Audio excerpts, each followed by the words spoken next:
Hello everybody and welcome to another hobby cheating video, and today we're going to talk about painting liquid in bottles. This is an interesting situation that comes up a lot on very particular types of models. You'll often see this on like pirates, or there's a couple Space Marine variants where they have like liquid vials in them. Like there's some kind of Chaos Space Marine I know who has a whole bunch of vials on him. Stuff like that. It happens. In this case, it's happening on this little guy, who we'll return back to in just a moment, the Fungoid Cave Shaman. But before we get to the actual model, I want to take a minute and explain the principle on something much larger. So I have a little bottle drawn here. And the basic principle of a bottle full of liquid, or half full of liquid to some degree, is that you have a transparent container with a translucent container with a translucent material inside. Okay, so translucent items react differently than light than opaque items. And we all know, by the way, we've all painted a ton of translucent items. Most notably, the most common translucent item you paint is a gem. And when you paint a gem, what you do is you have it run from like dark, right, from like super dark up here, you leave a little spot, and then you have it run from like super dark down to, you know, much lighter, right? And that's kind of how your basic gem effect. It's like real dark up top here with like a single light spot, and then it gets real bright down here, right? The reason this is happening is because light is coming in at this angle. This like light spot is meant to represent the light where it hits, and then it filters through, and the light basically reflects out, or refracts out more accurately, through there. Okay, so this area is actually cast in shadow, because if we were to draw how the light is working, it's kind of basically going like this by way of going in and then going like ping ping ping ping ping ping ping ping around and filtering mostly out down at the bottom. Okay, so a bottle's the same principle. It's also usually made of glass, hence why it's translucent, so we have a couple extra interesting rubs here in the glossiness of it. But if you think about it, that's no different than your gem. So what we have here is one translucent substance on top of another, right? And the outer color of the bottle will usually set the color of the liquid, unless you're dealing with like a clear bottle, which we're not going to do for this particular example. There's a little bit of nuance to that in painting glass. That's a future tutorial. I'll talk about the colors used to paint translucent glass. That doesn't come up super often, and thank God. Anyways, what we need to do here is basically make two gems. That's the easiest way to think about it. It's a gem sitting on top of a gem. So with our liquid, what we're going to have is a bright white line going across the very top. And that's our light reflection point, effectively. And then what we do is it's super dark, and as we go down into the liquid, we get lighter and lighter and lighter, right? That's the basic premise. Okay? So something like that. You could also want to kind of lean the shadow slightly to one side to show, kind of show the curvature of the bottle. Simultaneously, this area of the bottle above the liquid needs to be the lightest part, because the light is filtering through, hitting the surface of the liquid, and then reflecting up in all sorts of diffuse angles. So this area here will be your lightest color.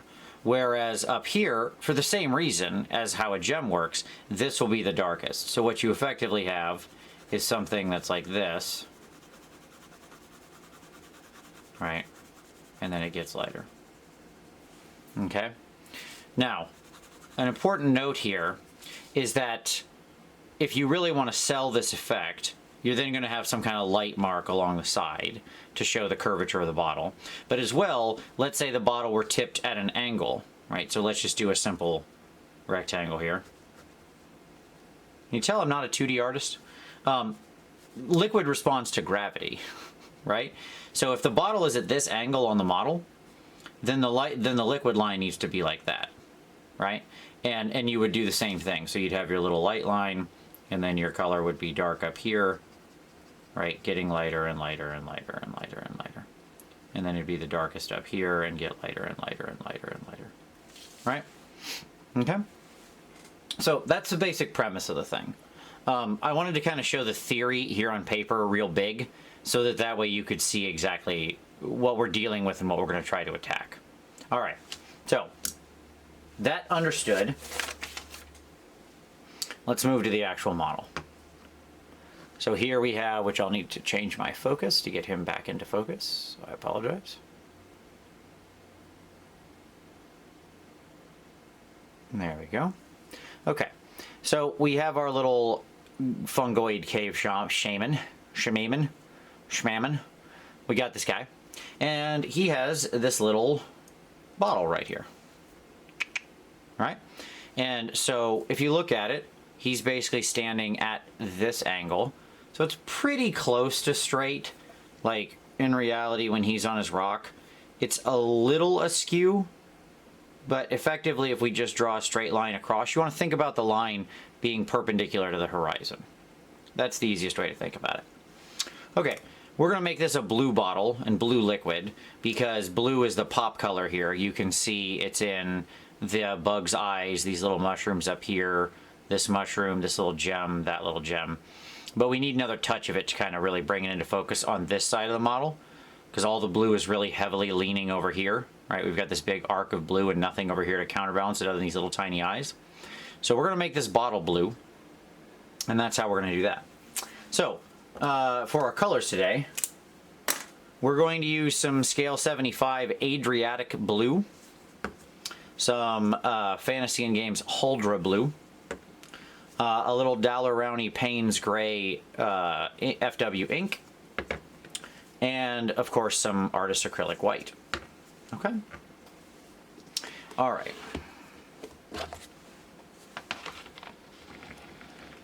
I'm gonna just push all my paints back here. Actually, let's go ahead and do that. Okay. So here's our colors. This is my Huldra blue. This is my Adriatic blue. I've also got a little turquoise #2 here on the palette in case I want to really pop something out or add a little bit of a highlight. Over here I've got my white, and then I need to add a little Payne's Gray. It's the only thing I didn't put on my palette before I started recording. And I know my palette is a little messy right now. I painted the whole goblin. What do you want? Okay. So we're going to start out, we've got our little guy here. And we're going to start out by grabbing a little bit of the Huldra, mixing it with a little bit of the Adriatic.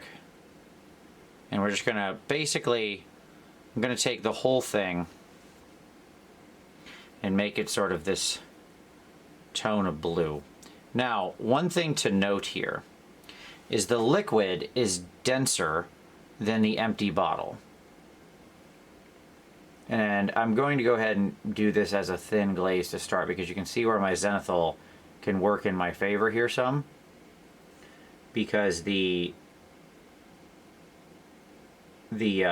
obviously this edge caught a bunch of the zenithal highlighting, right? So it's naturally brighter. And that's going to make my life easier if I don't cover it completely over. Okay. I want to make sure we get the bottom of it a little bit darker down there. All right.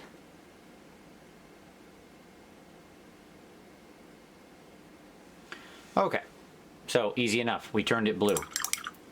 Nothing too magical there.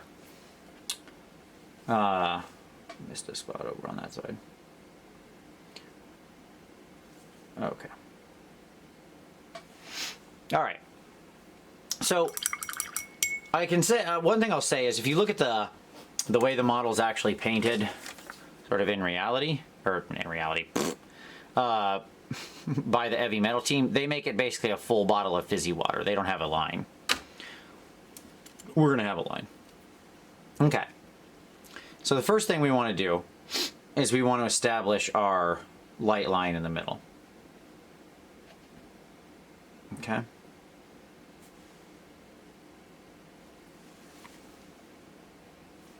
And this is one of the toughest parts. So, what I do here is I stabilize my hand. You can see I'm locking my hand. And then on the horizon line, I'm just going to trace a nice, thin, white line right around the whole thing.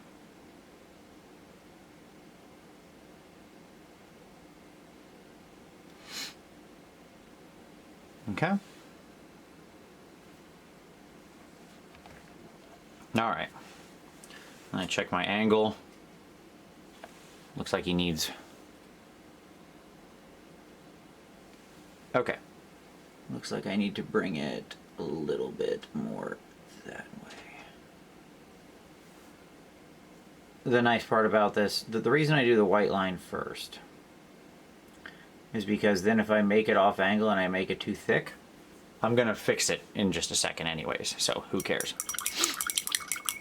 Okay, so now we generally want the liquid to be darker, all right?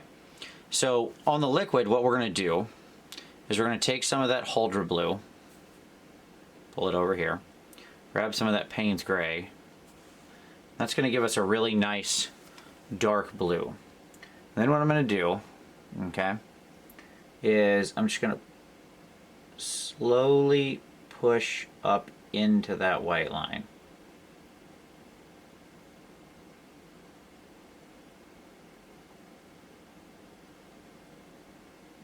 Okay, I'm not trying to get that all at once. And I'm not trying to be quick about it. I'm just literally slowly bringing my brush up. Little tiny increments. Okay? That's so I don't destroy that white line and keep it nice and sharp, right? Then what I'm going to do is thin that down a little. I did that by just licking it with my tongue. You can do it however you thin paint.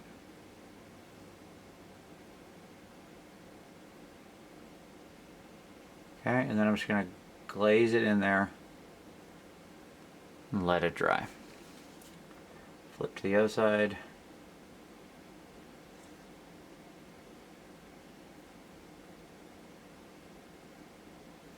Alright, and I'm using that natural curvature, that pre-shading, to do a lot of this work for me. So I'm really just gonna, in the bottom, we're just gonna kind of push a shadow to the back. Right? Okay. Now, that's probably a little brighter down at the bottom than we want it. It's not quite that bright down there. So what we'll do is we'll take a little bit of our Adriatic blue, thin that out, just grab a tiny dash of the Huldra, a little more Adriatic. Just thinning this out with some water. Test on the back of my hand. Yep. Okay. And then what I'm going to do is just bring that right around there. Nice and gentle. Push it up into the previous stuff a little bit with the side of my brush.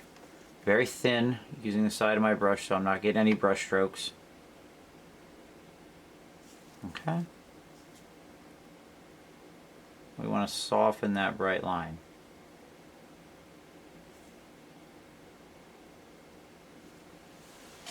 Okay. So now we get us something that looks like that. If that's still a little too much, we can either choose to take some of the Adriatic. Okay, we can take some of that. We can just a little bit thicker. Apply it there to just really bring that up. Okay, now we'll let that dry for a second. Okay, all right, so we've got our line now in our bottle. I tend to be holding him right here. Let's get this in more in focus, sorry. There we go. Okay.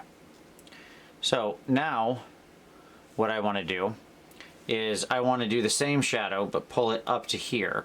But I actually want this part to be quite a bit lighter than this bottom part. I'm going to come back and do some more with that bottom in a moment. But while all that's drying and setting so I really get an instinct of what the color looks like, I'm going to take some of that lighter blue.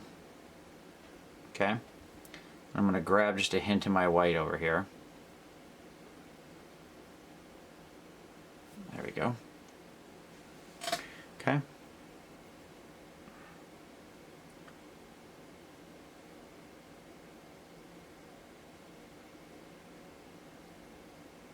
I'm just going to pull that down.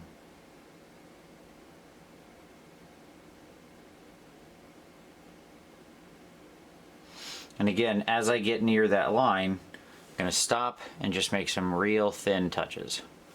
Okay. Same thing on the back.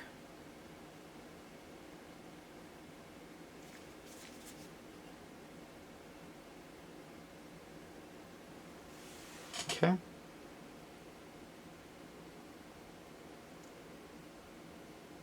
All right. Probably even go a little brighter because we really want to make sure that difference is clear.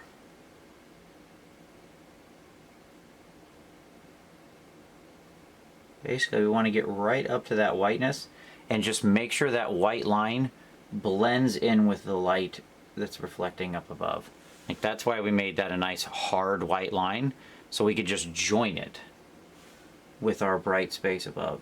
So we see that all of that is just ambient light. It's just pushing right up there. Okay. Right? So now you can see how that just comes right together. Okay. Do the same thing on the back.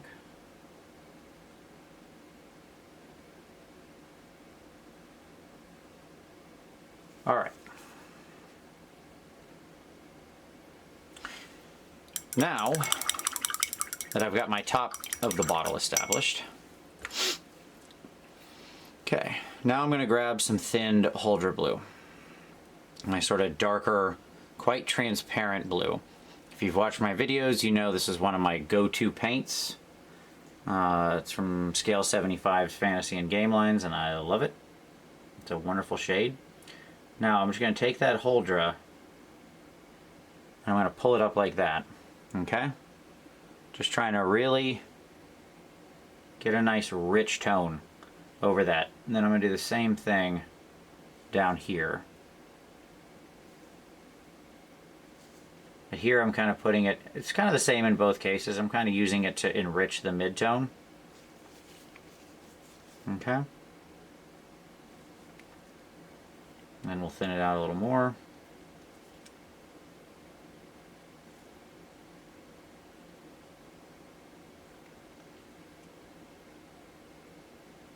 Do a little void blending to push all that together. Void blending means I ate the paint and then I'm coming back in to clean it up, right? Okay. So, now we've got our nice bottle with our nice distinction.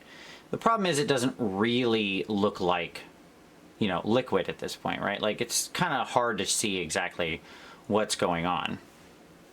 So we've got to sell it a little bit. We've got to sort of bring it together. And the way we do that is in a couple different ways. So the first thing we're going to do is we're going to take some white, mix it with a little bit of the blue, but we want to get pretty darn white blue here. Okay, like it's got a hint of it in there. Okay. And then down here, I'm just going to go ahead and very lightly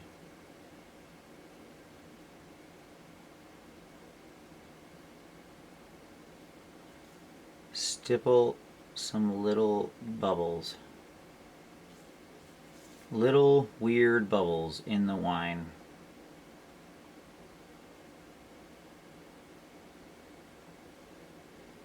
Okay. We tend to collect them up top because that's where it's more interesting, etc. Okay? So it just adds kind of a neat little extra element to our liquid there. If you go a little too white, no problem. What we can do is we can grab a very thin version of our blue here. And I mean like thin. And you just drag that right over the top and it will turn all those white bubbles blue. It'll bring them right back in line. Just with a very thin single filter. Okay. All right. Now, the last thing we need to do, okay,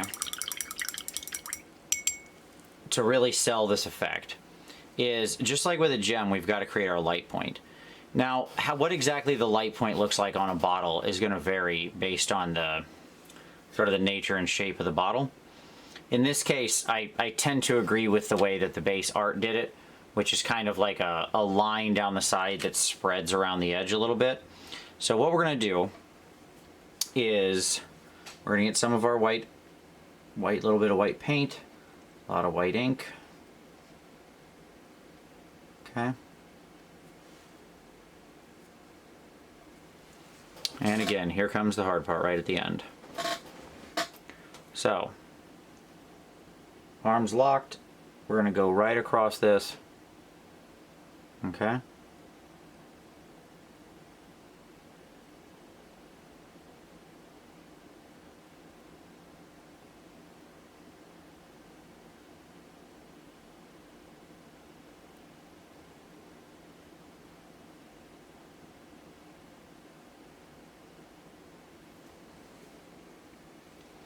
And we're going to create a little light line, just like that.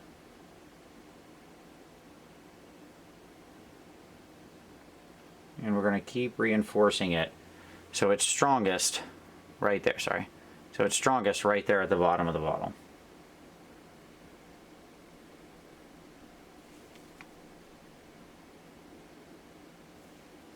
Okay, now when I did this, you notice I went a little over, like I kind of had it down on the bottom a little too far.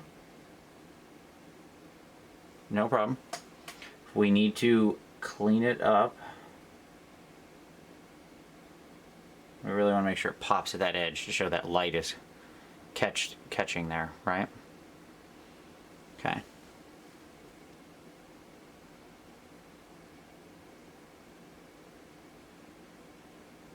Okay. If we go a little too big with our line, hey, no problem. Guess what? We can just go back in, grab a little bit of our base blue.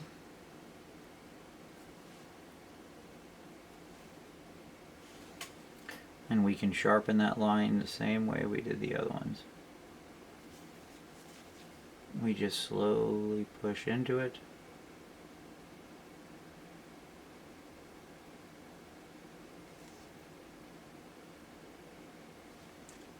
We can also then thin that same blue back down and just kind of fade the light line all the way into the edge. So we grab the end of it and we just pull it out. That way it looks like it's just disappearing into the bottle. Okay? I had a little extra spot there that shouldn't be there. There we go. And, you know, we basically got a bottle there. Now, exactly what, you know, which way the light looks or something like that, that can be kind of your own taste. You can push this around until it really sells the effect. Like, you can greatly lighten up the top. Oftentimes the area that's not liquid should be a considerable amount lighter than the area that is liquid. So like you really want to make sure that the top part there is pretty bright, because it really needs to look like it's more or less translucent and nothing's in it. The darker your liquid is that contrasts against it, the better it'll be. So you want to kind of play around with that until you're happy with how bright it is. You need a little bit of the transition, but you don't need as much. So we can play with that until we get the, you know, the top of the bottle to exactly where we want, in the end, by the way, you don't want your white line to persist. So like this white line we use to start everything, not the light reflection line, but the white line at the top of your light area should not persist. You're using it as undershading to pop the reflection going up. So like however you light the top, it eventually needs to disappear into the area above, right? So what you get is you should have your darkest point here in the lower area up against your lightest point. So the reason I start off by drawing that line is to make a really, really hard separation point for myself when I'm working from then on. And then as I go, I have an automatically undershaded, really nice highlight to kind of draw from and draw on that I can eventually just work it right into. I don't have to come back at the end and try to trace some ridiculously, razor thin line, which can be really hard. Even with a thin, excellently flowing paint, it can just be really tough to get like something that unbelievably sharp. But by brightening that up, there we go. This looks even a little brighter in reality. And sticking to that very hard, sharp line, there we go. What we get is that nice distance between the two. Okay? So instantly we have this very hard separation point of liquid and not liquid. The funny thing about this is that it has to look like crap before it looks good. This is one of those things that as I was painting this, I wouldn't be surprised if at some point you were like, what are you talking about, dude? That does not look like liquid. And that's fair, because in the middle, it really doesn't. It doesn't. Like, in the middle, you kind of get this stage where you're like, oh boy, did I just ruin all this? No, you did not. It just tends to look like that. And then the key is once you bring your highlights together and really lighten that top area up and darken that bottom area down when you've got your little bubbles and everything, then all of a sudden, boom, it comes into focus and you've got a nice bottle. Okay? Other choices, if you don't want the light line, is you can always do like a dot in the same way up top. Again, this is a weird shaped bottle, so I'm sorry I didn't have another one to use. But in general, this same principle will serve you well. Okay? So, there you go. That's doing your bottles of liquid. I hope you found this one interesting and it gives you some things to think about. You can play with all sorts of different colors here. You can do this with, dark greens for like, vials of poison and stuff like that, or reds for bottles of blood, or, whatever you like. But the basic principles remain the same every time as long as the bottle is translucent and the liquid is translucent. The principle remains the same of basically the double gems, with the top gem being lighter than the bottom gem. So the bottom gem being actual liquid and hence heavier in mass than the air. You want to separate, we can't do that on a plastic model, so we're going to represent it with color, right? So there you go. That's doing a bottle with liquid. If you like that, hey, give it a like. Subscribe for additional hobby cheating in the future. Feel free to share this with anybody you like. Sharing is always very much appreciated. If there is anything you would like to see in a future hobby cheating video, feel free to throw that down in the comments. Always happy to take additional suggestions. But as always, I appreciate you watching this one, and we'll see you next time.